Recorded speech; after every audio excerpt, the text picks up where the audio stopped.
Latihan bersama yang dilakukan oleh Sumsel United saat ini sudah memasuki minggu ketiga. Dalam latihan minggu ketiga ini, Coach Neil Maizar masih memfokuskan pada pemulihan fisik yang sejauh ini sudah mendekati 80%.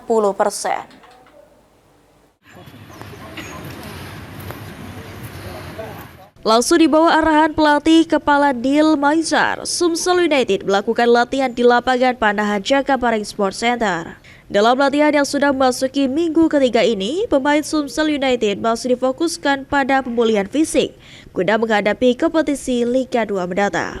Sejauh ini sejak dilakukan latihan perdana pertengahan Juni lalu, kondisi fisik Bayu Gatra JS sudah alami peningkatan yakni mendekati 80%. Selain fisik, menurut pelatih asal Sumatera Barat ini, mental para pemain Sumsel United juga cukup baik dan tidak pernah menyerah, sehingga membuatnya semangat untuk melatih para pemain.